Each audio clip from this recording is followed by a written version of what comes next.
We are back for the final time with the last video that I'm going to be doing covering this topic.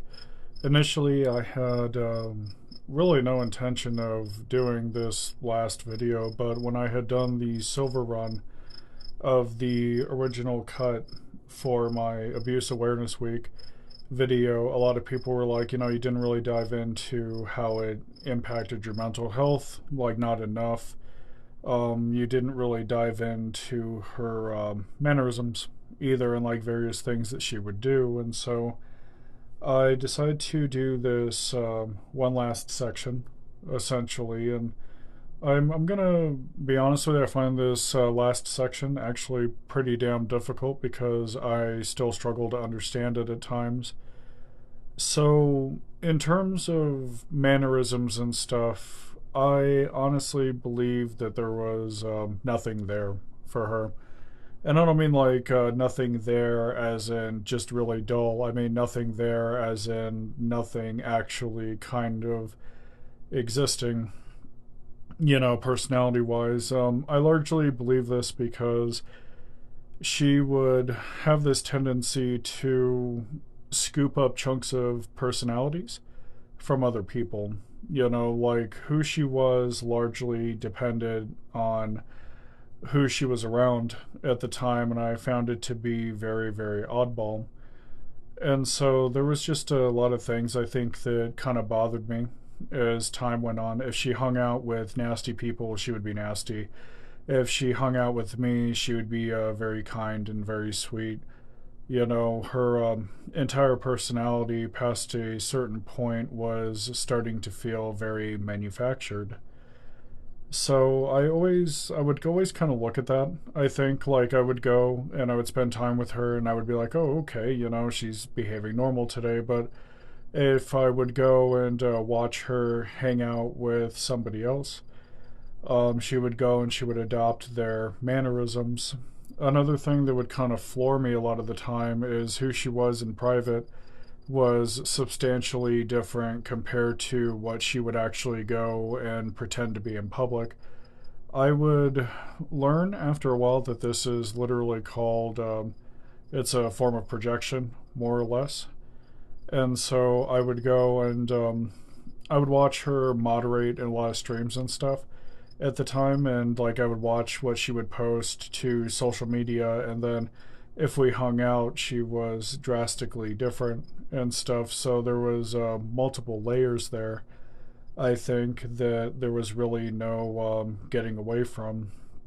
Like I wasn't immune to it by any means. With me, it was kind of weird because I wouldn't emulate her per se. Like I wouldn't emulate what personality I saw, but I would have a tendency to go and be a mirror a lot of the time. So I would frequently give what I got. So as time went on, when the relationship had first started, everything was normal. I found that when we had started being together, she would blatantly state, "Oh, I like this, I like that." She would essentially like everything that I liked, and she would hate everything that I didn't really care for too much. And it was like that for a very, very substantial chunk of the relationship in general. So after a while, I found that, oh, that cricket. I'm sorry about that cricket. He's going to be the guest for the evening. He's hanging out and being loud and mouthy. But a lot of the time, the mask would start to slip, and I wouldn't really notice it too much. And then other times it would be like really, really prominent. So when you take the mask away, it's nothing but anger and raw vitriol. She would constantly go and say, "I'm not toxic, I'm not toxic," but behind closed doors, she was actually very toxic. She would rage all the time, and it would scare the hell out of me. I think past a certain point, like she wouldn't rage normally. Like when I would go and rage at a game or something, I would be like, "Oh, fuck this game. This game is just the worst shit ever. Oh my god, I fucking hate this crap." Like I would just go and have standard rage. But with her rage, she would rage to the point of almost having a borderline seizure. Like she would freak out really, really hard. Um, I never really understood why, because I would sit down and I'd say, "Hun, it's just a game. You know, it's nothing that you can't go back to and try again. You know, it's not worth being this upset over." So with a lot of her personality, if I said anything she didn't agree with, I was instantly at fault, and I was more or less expected to either apologize immediately or more or less pay for it at that point. And so the pay came in a variety of flavors. Sometimes she would just go and scream at me. Other times she would go and demean me. Like, for example, we were both trans female. I still am. I don't know what the hell she became. I'm assuming it's still the same, but she would go and demean me quite a bit. She would have zero issue calling me a guy. I was still relatively early on in my transition and stuff, in terms of like transitioning socially, things like that. And I had come out to my friends at that point, and so she would go, and if she was mad at me, she would go and dead name me a lot of the time. Even though I already had, socially, I had transitioned over to my new name and stuff. I was just kind of going down the line with a lot of things. It was something that I was taking very seriously, and I was going full tilt with it. So she would have a tendency to dead name me. A lot of the times, privately, she would sit there and call me a guy. It was very, very aggravating, and I never really cared for it too much. And so this would be kind of like a recurring theme.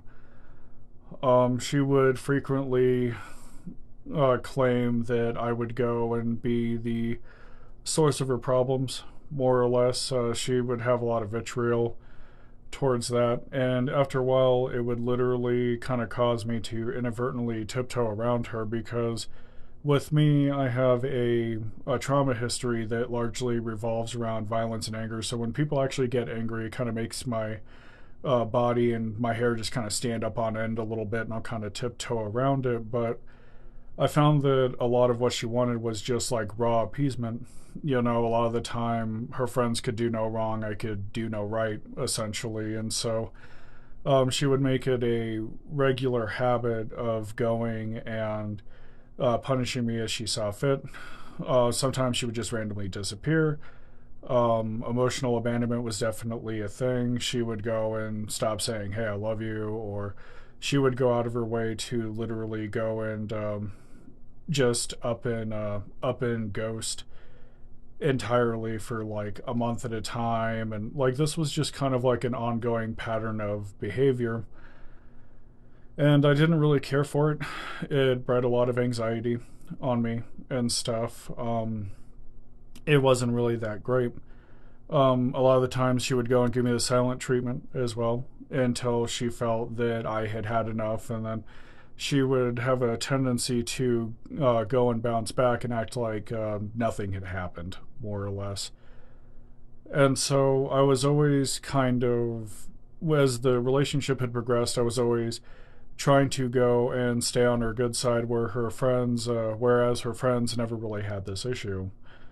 And so the relationship was easily the most tense one that I had ever been in. All the other relationships up until this point that I had had were actually pretty normal. They were very de facto standard. And I didn't have any issues with her initially, but as time went on, it had gotten worse and worse and worse and worse and worse. And so the abuse was getting kind of ridiculous. The wear and tear wasn't really getting any better.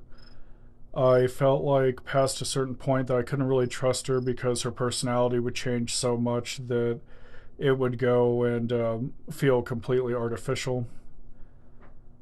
Things had actually started to get very strange when she would actually go and flat out mimic other people, and she would mimic their lives and how they behaved and stuff. I felt that it was very, very creepy.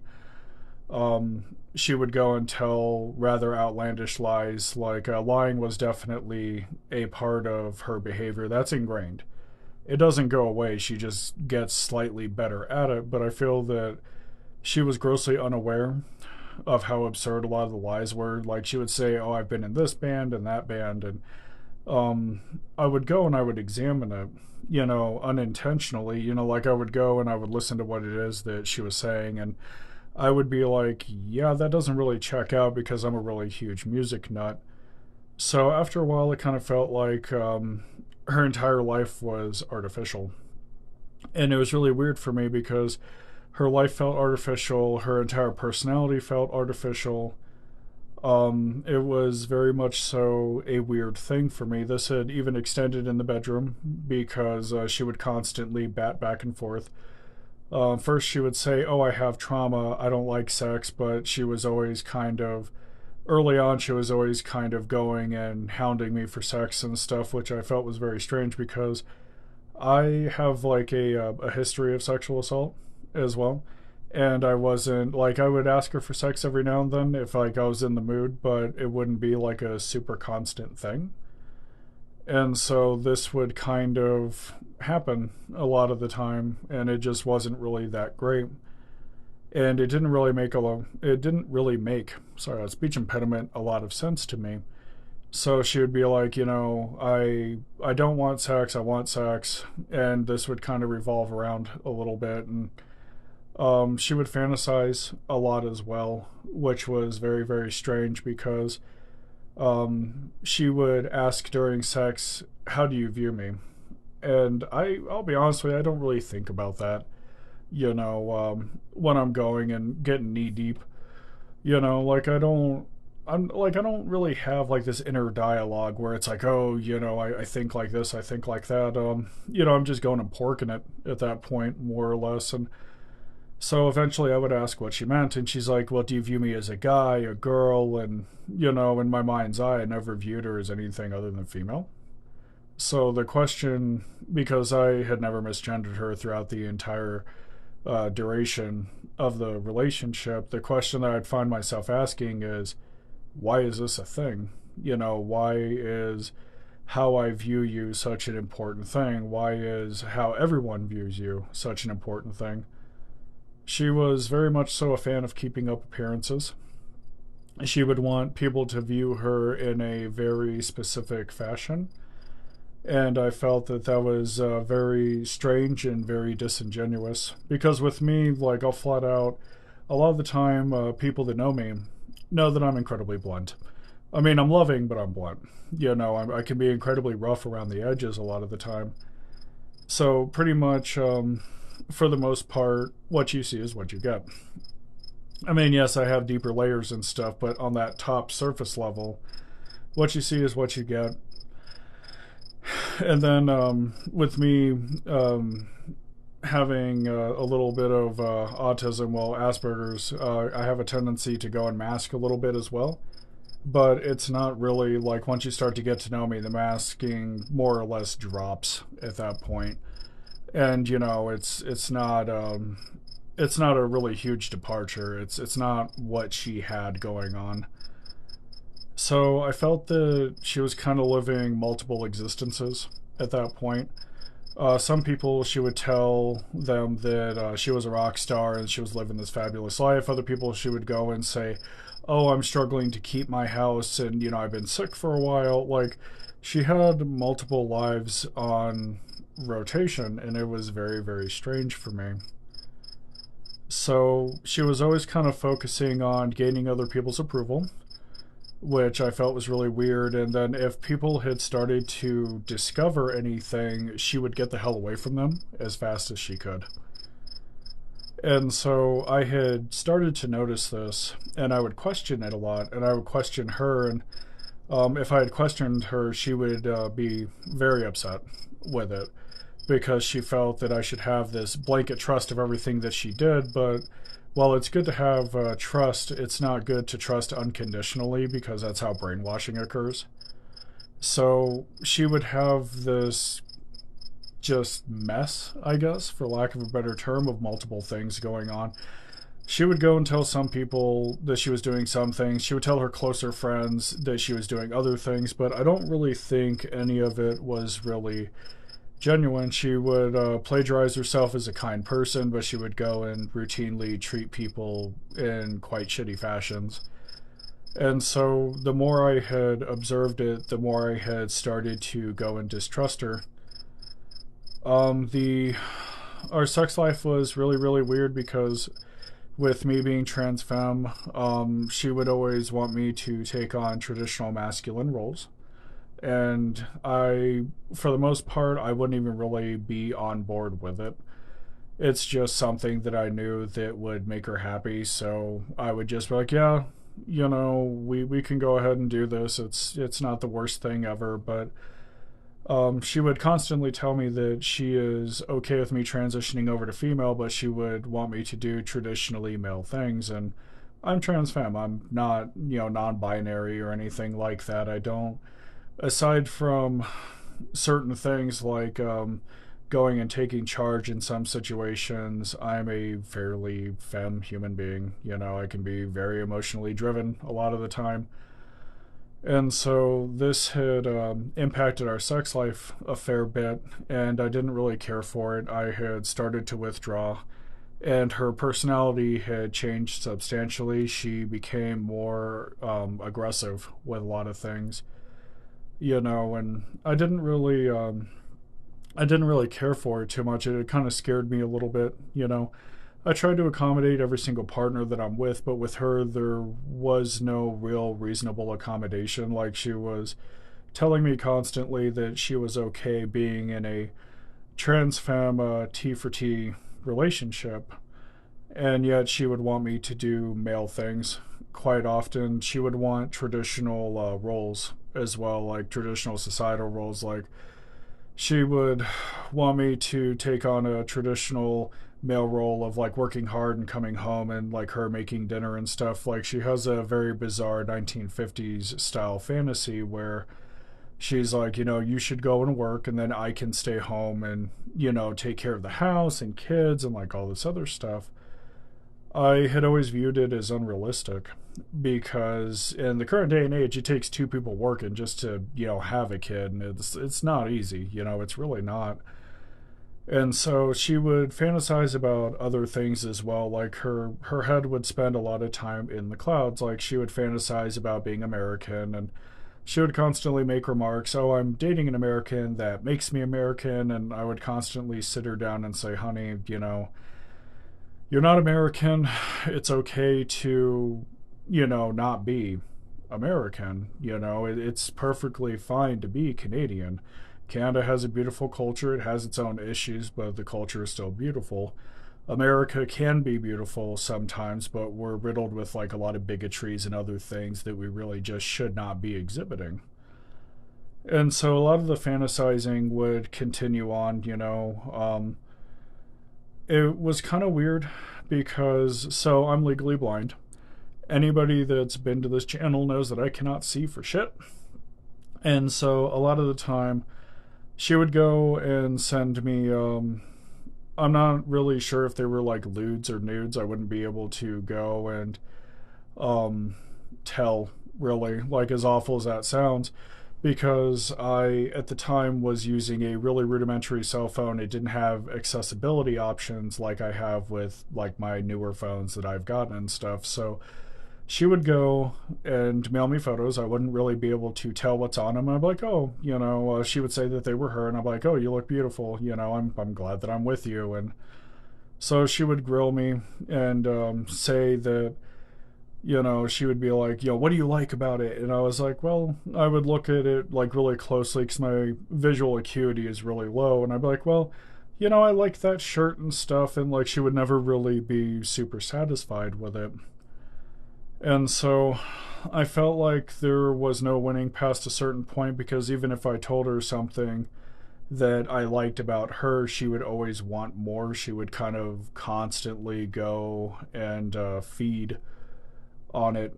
And so there was like a point in time towards the end of the relationship where I had started to go and I had gotten a large monitor, And I was setting things up on a computer that I had picked up, and the computer was allowing me to interface with the internet a lot more. And so for me, text is an issue. So I went ahead. Messages had just gotten external support, so I was able to go and look at her photos on a much larger screen, and it made it more accessible for me. And so I would look at a lot of the photos, and they would be really, really bizarre. She would go into, at the time she was using an iPhone, and she would go into the photo editing app. She would give herself green eyes and really pale skin. And I don't mean like pale skin like traditional 1980s goth style skin where it's just this liquid paper, white matte finish sort of skin. It was more kind of like trying to make her look standardized Caucasian, more or less. And I always felt that was kind of weird because she is basically a native Canadian. And I always felt that the culture was very beautiful. They're very beautiful people in general.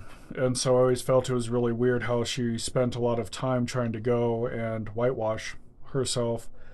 And I always felt that she should be like really, really proud of who she, is, was, whatever, And she would never really be satisfied with it. And so I would ask, I'd be like, honey, why do you do this with your photos? Like, why, why is this a thing?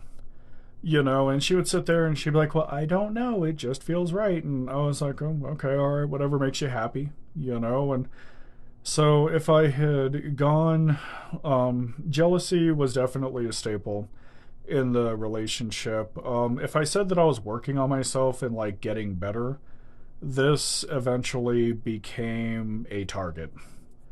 It became something that she had to crush. So I was going through a lot of things, mentally, health wise, just the whole 9 yards, and I didn't really want to take it lying down. So I had gotten to a point where it's like, okay, everything's going to hell. That's fine. If everything's going to go to hell, that's going to be okay. However, it is not okay for me to not work on it. So I would go and I would constantly work on myself. I had enrolled in therapy at the time, and I was like, we're going to make this better. Things are going to get better. I'm going to be better. I'm going to strive to be the best me that I can be. And as soon as I had announced that I was going to be the best me that I could be, she had started attacking me pretty much every chance that she had gotten. If I went and I questioned it, she would be angry. She would make remarks like, oh, well, I guess your therapist told you to say that. And, my therapist would never tell me to go and say anything. She would literally look at the conversations that we were having. She would say, this doesn't really seem healthy. This person seems to lie a lot and seems to suffer from their own set of issues, and that was pretty much it. So our arguments would revolve around this. Things had spiraled so far out of control that toxicity became the norm, which we're going to be getting into that when we go and cover how it impacted me and my mental health. So there was literally, as far as I could tell, there was really no sense of identity, no sense of really no sense of belonging. She would kind of drift from group to group. She would like cozy up to people, get bored, cozy up to other people, get bored. She would constantly strive to be around people that were doing well from a societal standpoint. Like if somebody was like, say, a sex worker and they were immensely popular, she would try to cozy up to them. Or if she was going and trying to rise up the ranks, she would try to cozy up to medium casters, and then she would go and network and try to cozy up to people that were, from a pecking order standpoint, higher than those casters. And this was kind of like always a constant thing with her. It wasn't like she was never really satisfied with her lot in life or her current standing. She was always trying to reach up and befriend people that were always up a little bit higher on the proverbial food chain. And so it was very strange for me because with my friends and stuff, I've had the same people for a while now. And I'm pretty satisfied with them. Like I've got people that agree with me, people that don't agree with me. I've always, for the most part, even with my behavioral issues, I have always managed to stick with them for well over 20 years now. And so that's how that's been. But with her, it was always a case of they would start off really good. Like a lot of her relationships would be very close and comforting and, just really fluffy. And after a while, she would eventually start to hate them. She would go and demean them. And she would constantly say that they never appreciated her and all this other stuff. She didn't really hang out with what I would call high quality people. And by high quality, I don't mean like how much money they make or where they are in society. I mean like how they treat people. She would hang out with people that would have behaviors similar to hers, right? So a lot of the time she would hang out with people that would go and talk shit about other people, that would go and treat other people like crap. And so she would stick with it. And after a while, I had noticed this, and then I had inadvertently compared it to my friend group. And I would say to myself, this really isn't that great. This isn't like super healthy, that's not really okay at all, whatsoever. And I would go and I would do passive comparisons unintentionally. I would literally just go and look at it and be like, um, this really could be and should be better. So it was really just, there was nothing really there. It was just kind of like this constant drive to climb up the social ladder, befriending people, talking shit about them, abandoning them for somebody else, and then this cycle would rinse dry and repeat essentially in a private fashion because I would sit in chats with her and she would have these breakdowns. She would be like, these people are, or they're horrible, they're fucking idiots. And then she would also make comments like, they shouldn't be doing this and they should be doing what I do because I'm smart. And I would just kind of, sit there and be like, okay, well, if you're smart, do you really have to announce it? And so I would start to ask a lot of critical questions. I would be like, hey, why is this like this? Why is this not okay? Why does she demean me all the time? Why does she behave in public different than in private? Like critical thinking had taken off a fair bit. And I would spend a lot of my time just asking myself questions and working on myself, improving myself, doing whatever the hell it was that I could do to try to improve myself from within. Like I wouldn't go out, like I wasn't like her in that regard. Like I wouldn't go out and try to climb my way up the social ladder. What I would do is I would do a lot of self-study and I would eventually say, okay, this is what's broken on me. We need to work on this. That's, how that is. If I want this to get better, I have to put the work in. And so it was really weird because a lot of this would pair up with her entitlement. She felt that people owed her all the time, and I never really cared for that too much because going and working around my friends, essentially, I would help my friends for the sake of helping my friends because they are my friends and I give a shit about them. Not for what I could get out of them. Like I've always been a very firm believer that if you go and do something to throw it in somebody else's face later, like if you go and like say, my friend needs a pair of pants, right? And I go and I get him the pants and I'm like, here you go, dude, here is your pants. And then later on, I'm thinking, okay, how can I use that later to get what I want? I've always viewed that as a very large amount of manipulation, more or less. And so it was a pretty big nightmare for a while. What had really killed it for me is I had realized everything was incredibly artificial when she was going and getting ready to go out. And I was like, okay, whatever, I hope you enjoy your time. She was going to a small show with her friend and she was like, I'll see you tomorrow. And I was like, okay.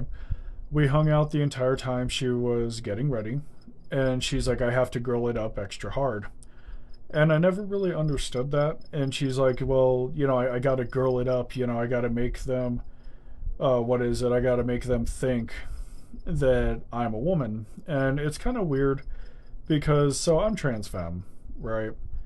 I don't have to sell my femininity, as weird as that sounds. Like, I always felt like when you're trans and stuff, it's often best to just be yourself. Like with me, I'm just myself around everybody, and everybody just kind of gives me a heap of shit, and they're like, "Okay, mom," you know. Like even with like my voice and how I look, all of my friends are like, "Hey, it's fine, mom. We've got this," you know. But with her, she would always kind of sit there and be like, "Well, I have to sell it. I have to sell it. I have to sell it." And it's like, being trans, at least in my opinion, mind you, if you're femme, you're femme.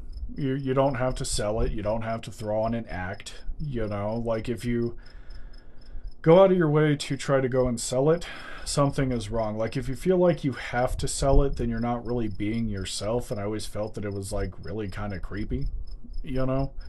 So she would be like, do I look femme enough? Do I look femme enough? And I'd constantly tell them, I can't, just be yourself. It doesn't matter what the fuck other people think. You're not here for their you're not here for their validation. But she always felt like she had to have their validation. So we were kind of different because she was like, okay, well, I gotta sell myself being a woman extra hard and, all this other stuff. And then with me, I always had the attitude of, okay, well, I'm not gonna sell shit. I have feminine attributes, and this is who I am. It's not an act. And that's kind of just how that is. I felt that she wasn't very authentic. She wasn't very authentic. Oh, jeez. She wasn't very authentic with a lot of things because she always had to sell it. And it wasn't just, her being trans that she was selling. She would always have to sell that she's a very nice human being and that she is here for when everybody needs her and stuff. Like she would always just kind of have to sell this heap of dog shit. And it was very obnoxious. Like if if you know that you're being like nice or kind, you shouldn't have to announce it per se because you should already know. And then I always kind of viewed nice and kind as separate things anyways. Like I always viewed being nice as like, okay, well, nice is like a mask you wear, right? Like you go to a family function, like we've all been to family functions, and then you have that one sketchy relative that shows up, and like he shows up and he's got like a lazy eye and buck teeth. And so you kind of sit there and you're like, you want to say something because you don't really care for him that much. But your mom gives you the hard elbow and she's like, be nice to him. And she just points at you. And then, so you go and you throw on a mask essentially and you go and you're nice. I always viewed it as being incredibly different from kind because nice is kind of like a mask that you wear when you want to be socially accepted. Whereas kindness is something that is from within, more or less. At least to me, that's what kindness is just something that is born from within. It's something that you carry with you every day that you go and you make the choice to be. Niceness is basically what you are when you want to be accepted. Kindness is who you are because that's how you choose to be regardless of acceptance or not. And so a lot of the time, especially towards the end, everything had started to feel like an act. It wasn't really that great. Everything felt very plasticky, very artificial, and I had a hard time digesting it because in many ways I felt like I was living a lie. Everybody would be like, she's so nice, and I would go and I would look at the relationship and stuff that we had, and I would be like, this really isn't that great. She's not who the hell everybody seems to believe that she is. So her personality would change all the time. Her mannerisms would change. She was, private about a lot of the abuse and stuff. She didn't really like going public with much of anything. She didn't like me improving myself. She didn't like me being in therapy. She attacked me multiple times over Twitter for being in therapy. Instead of saying, hey, good for you, I'm glad you're getting better, and wanting me to improve myself, she would go and attack the holy living hell out of me. And after a while, it had gotten kind of insane. So that's when I had made the choice to leave, more or less, because I realized everything was very artificial. And I had said to myself, this is it. I'm done. I can't live like this. It was literally driving me insane. So, we're going to be moving into how it affected my mental health. It's probably not going to be a super long segment. The video is already, well, this section of the video is already about a half hour long. And, when I weasel this into the mega cut, it's probably going to make it about 4.5 hours long by the time everything's said and done. I want to try to keep it at least under 5 hours because this is already kind of turning into a mountain of a project, and I want to try to contain it a little bit, much like I do my therapy sessions. So, the way that it had impacted my mental health is she had more or less kind of ground me down to nothing. She would attack my self worth all the time. She would attack my identity all the time.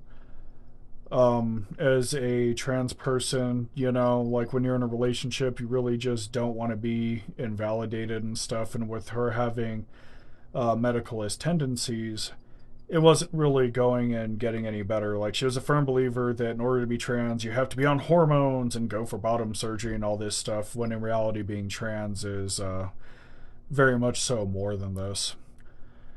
So, my self esteem would eventually grind down into dust, and I had developed a lying habit.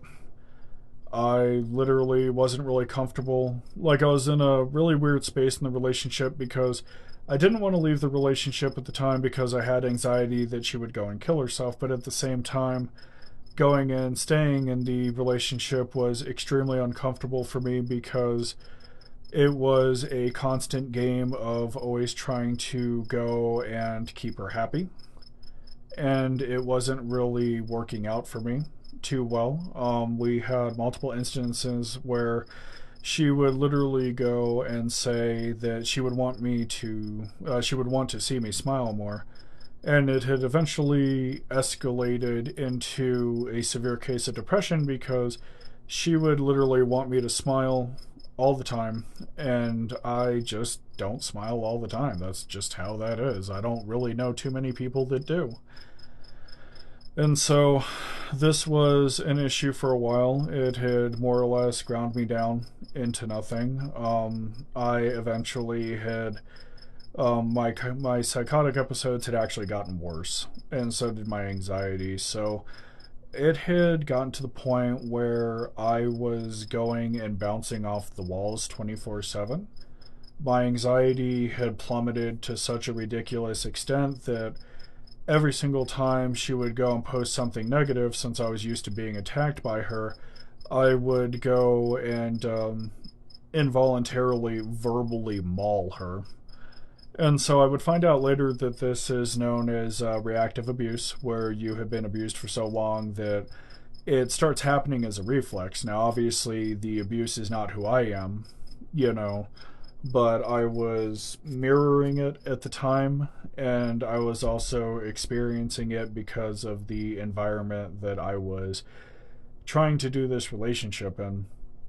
So I had actually become very volatile and very toxic myself past a certain point, and it wasn't really getting any better. Like, before the relationship, I was not like this, and now that I'm out of the relationship, I'm anal retentive, I'm crabby, but I'm not anything like I was when we were together. So my anxiety would reach a fever pitch, and my anxiety and my psychosis would kind of pair up together. I was a undiagnosed borderline at the time, a quiet one, so I'm like prone to imploding instead of exploding. And I still have like a lot of classic signs as well. Like, I do, like, I myself do have identity issues and things like that, And but what would happen is, since manipulation and lying were such a common thing in the relationship, if something happened, it would make my anxiety spike. I became really codependent, so if I didn't hear from her, my anxiety would spike, and I would go and like slog her down her phone with really anxious messages and stuff because there would be no communication. She would go off, do whatever the hell it is that she would want to do. I would be left out of the loop, so with me not really knowing whatever was going on at the time, I would not be able to function properly because I didn't really know if I was ever really coming or going. Psychosis had taken off full swing towards the end and stuff. Like, I had always kind of suffered from it, like, intermittently here and there, but I found that while I was in the relationship, it was substantially worse. And so I would go and I would hallucinate all kinds of weird things. Like, I would go and hallucinate about her going and stabbing me if she said that she was mad with me and wanted to kill me. I would go and I would hallucinate about that, and it would put a ton of stress on me. Like, it would go and give me anxiety that was so damn bad that I would have like heart palpitations. Like, it would literally physically affect me. And then when that anxiety would hit, psychosis would come around from me being manic, and it would whip my ass like all up and down the court. It still does to a certain extent. Like, the abuse is like so damn bad that it's actually left a lasting mark on me. And so I have to literally go and cope with that. I'm still in therapy for this and I am working through it, you know. So it had literally not gotten any better. Suicidality had gone up because the way that I was being treated at the time was that nothing was ever good enough. And so when you hear that all the time, you know, and when you experience the feeling and the belief of it all the time, you eventually start to believe that nothing you do is good enough. You eventually become more suicidal. And so eventually, past a certain point, I had checked out. Well, I had tried to check out. I didn't succeed. They wound up pumping my stomach and a bunch of other shit. But I wasn't really surviving too well. The entire time that I was in the ward, she had never bothered to check on me. She was out drinking and fucking off with her friends. So they had released me, and on the hospital's advice, they were like, you know, this person appears to have very strong narcissistic traits. You are being abused. Because they would go and look at my phone, like some of the shit she would leave me. And so they would say, you know, you're suffering from PTSD, you know, essentially, which with me having a history of abuse, I was already suffering from PTSD. This was like not a new thing, but being with her was making it worse.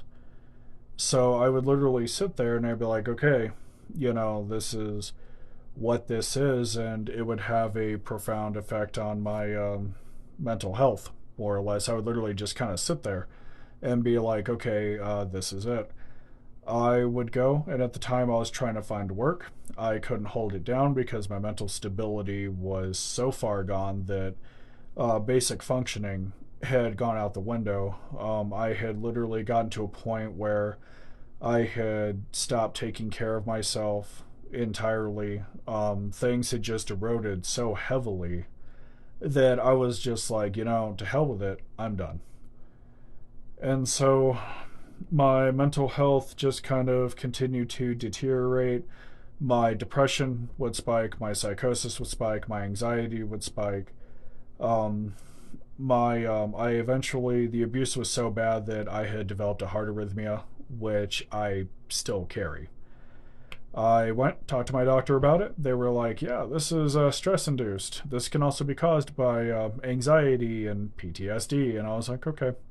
You know, and when I sat down and I had the conversation, she was like, yeah, you should probably leave. This isn't getting any better. And there was also, with the manipulation, I found that it would govern a lot of my behavior. For example, I would be like, okay, well, I want to break up with her, but I'm afraid of her going and killing herself, because she would always kind of hint around at it quite a bit. Or sometimes she would just openly and blatantly go and say, hey, if you leave, I will kill myself. And so we were struggling really hard towards the end, both me and her, you know, because she was constantly trying to go and gaslight me. You know, if you leave, I'll go and I'll kill myself because I can't live without you, and all this other bullshit. And so gaslighting was its own special brand of fucked up. So what would happen is I would go and I would experience something, and if we had like an argument, I would try to address it normally. I would be like, hey, hon, when you say this, it feels like this. And she would get in my face relatively quickly, mind you. And she'd be like, well, I didn't say it like that, or I didn't say that, or that's not how that was said. And so for a while, I had actually believed this. I was like, all right, obviously I'm misremembering. And it was actually one of my friends online. She was going and she was in the party at the time. My ex hadn't taken notice yet because she's not very observant. And she was literally sitting there saying, honey, that's called gaslighting. And I would have to go and learn about that. And so she was like, whenever somebody says stuff like that, or like whenever like you have a pretty good idea of what the truth is, and they flat out tell you, I didn't say it like that, or I didn't do that, and it's very evident that they did, that is known as gaslighting. And so I had become paranoid of my own thoughts past a certain point. I was literally sitting there and I was like so damn paranoid with my own thoughts that I literally stopped trusting any thought that had bounced around like through my head and stuff. I was literally sitting there and I was like, oh, I can't trust my own thoughts. I don't even know what are my thoughts and what are her thoughts. You know, like it had fucked with me very substantially. And so after a while, communication had actually broken down. I had stopped wanting to spend time with her um, in its entirety. My friends were like really freaking out because normally in my friend group, I'm the one that like takes care of everybody, right? Like I kind of sit down and I'm like, oh, okay, you know, mainly with like the smaller kids that pop in and out of the friends group, like they'll come to me with their problems and crap. And I'm like, hey man, I'm sorry. This is how you handle that. And then with my older friends, it's a much more heavier thing because they've got way heavier problems. And I'll sit down and say, all right, dude, we're going to work our way through it. I've got an open ear. We've got all night to talk about this. And so that's pretty much what I do in my friends group. And so the mental wear and tear was actually quite immense, at least to me it was. I would go and try to talk to her about some things, like some shit that I was going through, and she would constantly scream at me that she was not my therapist and that I couldn't go to her for anything. And this had actually deepened my depression a fair bit because I was like, you know, when you're in a relationship, you should at least be able to talk to your significant other about shit that you're going through. That's part of having a healthy dialogue. And so she had gotten to the point where she was like, you know, I don't want to hear it. I've got my own problems. And so after a while, I had gone and I had stopped trusting her, trusting me. My friends had looked around and they were like, hun, this really isn't that great. You know, this is super unhealthy. You are falling apart. You have to literally go get up and do something about it. And I had gotten to a point where, like, so normally I had like a very steady wave of depression running through me, but I had gotten to the point where I was literally crying whenever I would wake up. I would cry before bed, and then like part of me would want to stay with her, but there was like a large portion of me that knew that I needed to leave and stuff. And you know, it was really weird because on one end I was kind of having a reckoning with it, but on the other end it's like I was going and actively rejecting it because I was like, I can make it work. I can make it work. This is okay. And so I spent a large portion of the end of the relationship was literally just me spending time bullshitting myself. And I know it sounds kind of funny and stuff. Like you kind of sit down and you're like, oh, you know, human beings don't do that. But I assure you, we do. You know, we do. We will sit here and lie to ourselves to try to keep something afloat, especially when you're codependent. So I had struggled with that for a very long time. And I eventually, when I had unplugged, I had, I think, a week period where I had freaked out, and then I was like, oh my god, you know, what if she kills herself? But after that had passed, I was relatively okay. So I was in and out of the ward a fair bit, and they were like, oh yeah, you know, this is narcissistic abuse. She really damaged the hell out of you. And I was like, okay.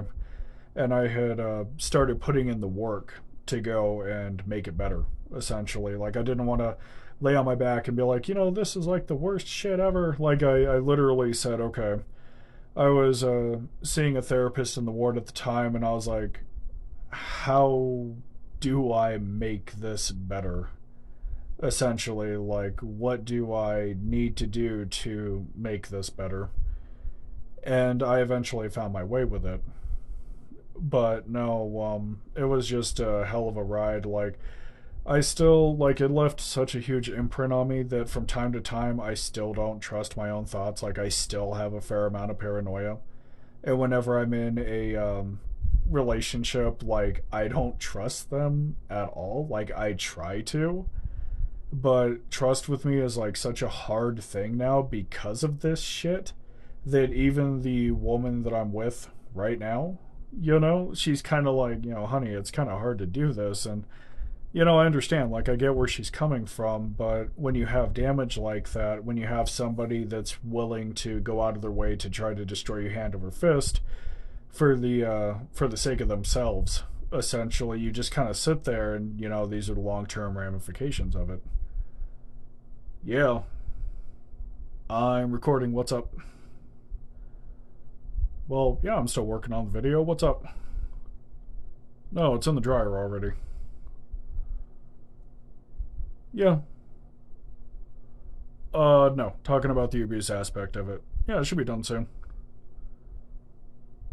No, not a problem. I love you too. But, yeah, we're talking about you. What you gonna do about it? Well, you gonna come over here and whoop my ass? Yeah, that's what I thought. Yeah, yeah, yeah. No, I love you too, honey. Let me wrap this up. I'm on like the last 15 minutes of it, I think. So, sorry about that. But, yeah.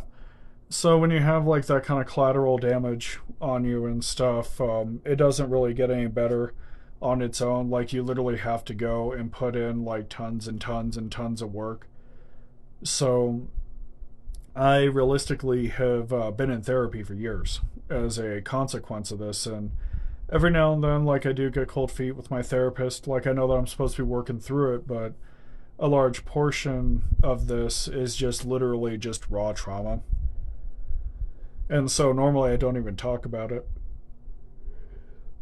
It wasn't until people had asked me to go and do my entry for Abuse Awareness Week that I was like, okay, let's go ahead and see if I'm officially strong enough to go and talk about this. And so it's been quite the journey, I think. Like, I've been kind of just sitting here doing my thing, not really having to worry about it too much, and but it's been a hell of a road. The abuse has been very extensive and stuff, and there's a strange comfort, I think, that kind of comes with knowing that I've made like really good ground and everything's just getting better. And I mean, it's a slow process, but I'm still going and moving forward all the time. And it's comforting to know that I have that capacity, whereas, all this time later, she is most likely still the same. She most likely is still the same. I mean, granted, I haven't seen her in quite some time, but one thing life has taught me is that abusers don't change.